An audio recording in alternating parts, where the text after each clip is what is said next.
Bonjour tout le monde, je suis en compagnie de Gilbert Thibodeau qui vient de s'adresser à un groupe d'hommes d'affaires, donc un réseau d'hommes d'affaires de Verdun, en compagnie d'autres candidats à la mairie de Montréal. Monsieur Thibodeau, merci beaucoup d'avoir accepté cette entrevue. Mon plaisir. Bonjour, Monsieur Pitre. Alors, évidemment, j'ai pu voir la présentation de tous les candidats à la mairie, des gens très sympathiques pour la plupart.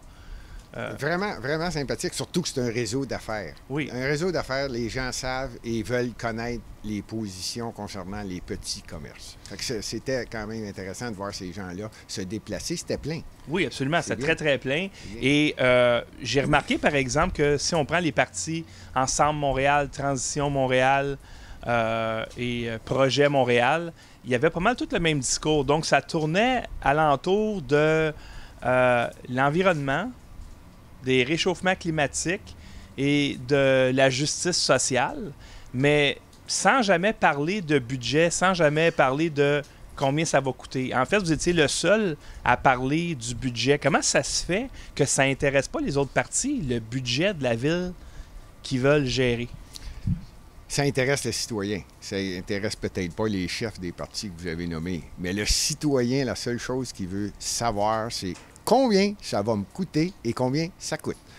Alors, c'est pour ça que j'en ai profité pour glisser le message qu'à Montréal, ça coûte une fortune. J'aurais même pu ajouter, j'en ai pas trop profité, on avait 7 minutes.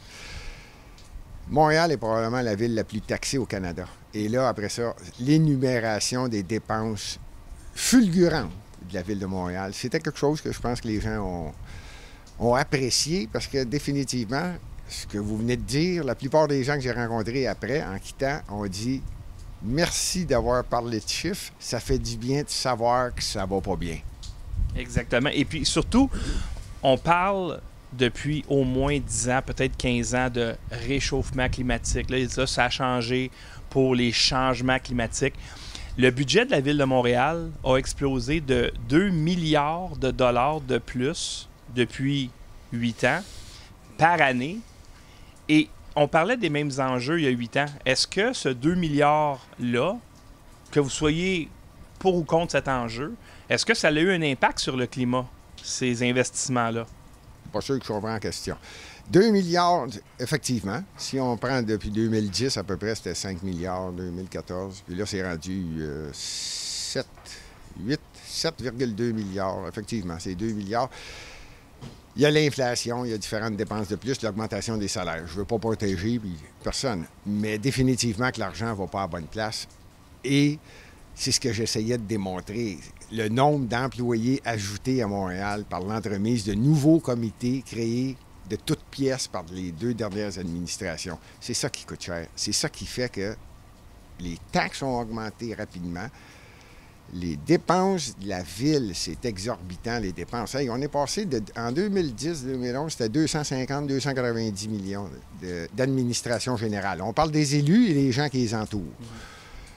On en est à 805-815 millions. C'est 500-600 millions de plus. Puis la question que je me pose toujours, y a-t-il plus de services? Je parle juste de l'administration générale. Si je décide de parler des employés, il y en avait 20-22 000, il y en a 28 000. Je pose la même question. Y a-t-il plus de services? On parle d'à peu près 1 milliard de dollars sur un budget de 7,2. On se demande où va l'argent? Est-ce que j'ai plus de services? Pour ce qui est des changements climatiques, Est-ce que, tu sais, on s'entend, il y a des compétences fédérales, il y a des compétences provinciales, il y a des compétences municipales. Est-ce que les changements climatiques, c'est une compétence municipale? Non. Non, Montréal doit augmenter la qualité de vie des citoyens. Donc, évidemment que les parcs doivent être propres, ce qui n'est pas le cas actuellement. Il doit en avoir plus si c'est possible. Ajouter des arbres à des endroits où c'est nécessaire. Je parle toujours des parcs. Mais au-dessus de ça, si la Ville de Montréal commence à parler d'environnement, là, tu te poses la question, avant de parler d'environnement, et c'est le sujet que moi j'aborde toujours, on va laisser de côté le mot environnement, puis on va juste mettre le mot pollution.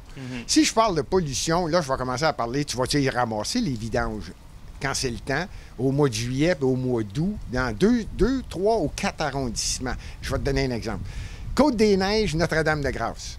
C'est à peu près 160 000, 170 000 personnes. C'est probablement une des 5 plus grosses villes du Québec. C'est un arrondissement de Montréal. Si je parle d'Hochelaga-Maisonneuve, si je parle de Rosemont, c'est 125-140 000 de population. C'est encore là, dans les 10 plus grosses villes du Québec, cette population-là, puis c'est rien qu'un arrondissement. Là, on est en train de dire, bien, on va vous démontrer que nous avons raison, donc on retire le service de ramassage de vidange. Ça sera seulement qu'une fois par 2 semaines parce qu'on protège l'environnement. On peut-tu enlever le mot environnement? On va parler de pollution. Parce que l'environnement, c'est vivre dans les vidanges. On va parler de rongeurs, on va parler de vermine, on va parler de senteurs, on va parler de désagréments. Une administration est là pour servir le citoyen et non pas de se servir du citoyen. C'est clair. Moi, c'est ce que j'ai l'impression. Je suis allé à Montréal-Nord avec une de vos candidates à la mairie de Montréal-Nord. Oui. Et on a fait le tour des rues ensemble. Les poubelles débordent. Et on ne parle pas de 2 semaines. Ils disent qu'ils ramassent les poubelles aux 2 semaines, les vidanges, mais ce n'est pas fait. Les citoyens nous disent que c'est au mieux aux 3 semaines et que 2 jours plus tard, ça déborde encore. Et là, on va pointer le citoyen. Mais un instant, là, si la ville ne ramasse pas les vidanges, ça va avoir de l'air d'une vidange. Et là, j'ai entendu, moi, les autres partis dire... On veut améliorer la qualité de vie du citoyen. Et tu as des gens qui sont au pouvoir depuis 8 ans qui disent ça, alors que le monde vit dans les vidanges. Et j'entends des concepts de changement climatique, puis j'entends des concepts de justice sociale. Mais le monde, M. Thibodeau, à Montréal, ils vivent dans les vidanges. Et on ne s'est pas mis à un endroit où... Non, il y en a dans toutes les rues, partout. C'est pas une question des dernières années. On parle des dernières administrations. Et à un moment donné, tu dois te poser la question... Comment se fait-il que cet arrondissement-là, Montréal-Nord, c'est sale, il ne ramasse pas les vidanges? Bon. La ville doit donner l'exemple. Si la ville n'est pas propre, tu provoques quasiment ton citoyen qui va se dire ben là, regarde, de toute façon, c'est sale. Et là, tu provoques la réaction. Donc, c'est à l'inverse qu'on doit procéder. C'est Montréal doit donner l'exemple. Quand je parle de propreté, je dis toujours ça pousse durant la nuit les graffitis. Seulement que le mot graffiti, déjà là, tu regardes Montréal, c'est en augmentation. La seule réponse que les administrations précédentes vont te donner, c'est « c'est partout pareil ». Hey, si c'est partout pareil, donne l'exemple, puis les autres villes à l'extérieur du Québec vont dire « Montréal, c'est un exemple ». De toujours répéter « c'est pas de ma faute, c'est partout pareil ». C'est une belle démonstration que tu connais rien, tu n'as pas le goût, tu n'as pas l'intention d'aider le citoyen à améliorer sa qualité de vie et surtout d'être fier de sa ville. Donne l'exemple aux citoyens. Après ça, tu as une bonne raison d'expliquer aux citoyens. Maintenant, là, tu es en défaut, là. Fais pas ça. Parce que tu le fais correctement. Là, c'est pas le cas, puis vous avez raison. J'ai visité Montréal-Nord, puis effectivement, je pense que c'est triste. C'est triste de voir. Puis c'est pas seulement que Montréal-Nord, en passant. Allez voir Côte-des-Neiges, allez voir différents arrondissements. Il y a des quartiers spécifiques. Hochelaga.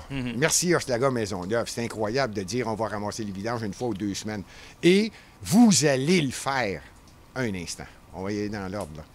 C'est ça, là. C'est là qu'est le problème. Si tu veux me parler d'environnement, parle-moi d'environnement, mais parle-en correctement, puis c'est à différents paliers au-dessus de ma tête.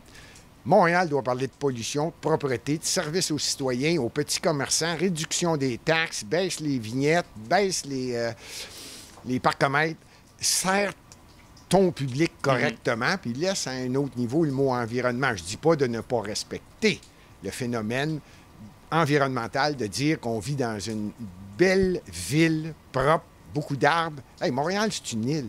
On devrait même se servir de l'eau, profiter de tout ce qui est alentour de nous. C'est notre environnement. Absolument. Et on va parler de démocratie un peu. Je vais terminer là-dessus.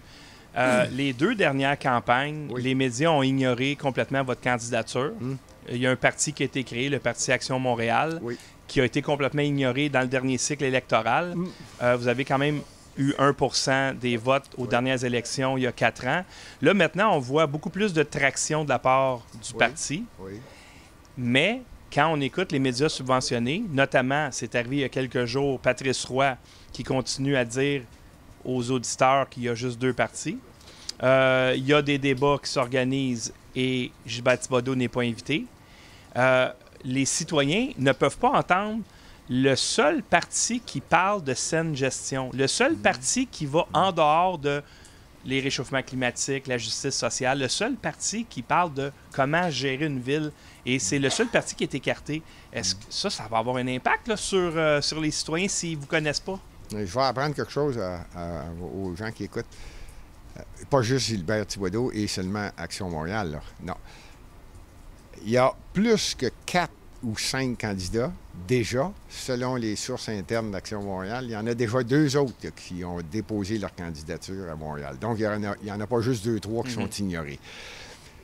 Pour ce qui est des médias, je ne le sais pas. Je ne le sais pas, Radio-Canada ou TVA ou les autres. On est hors campagne. La campagne vient de commencer. En espérant qu'ils vont augmenter l'objectivité lorsqu'ils invitent des candidats. Pour ce qui est de Radio-Canada, je l'ai entendu et je trouve ça triste. Là. Comment il s'appelle, lui? Monsieur Roy. Monsieur Roy. Patrice Roy, qui? Je ne le sais pas. Je ne sais pas qui lui a dit de dire ça, puis il le répète. Voici les 2 candidats à Montréal.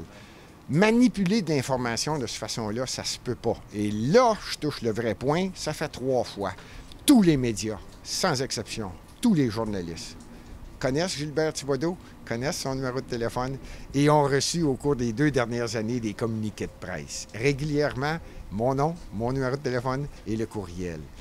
Alors, je me pose la question, pourquoi vous manipulez de l'information?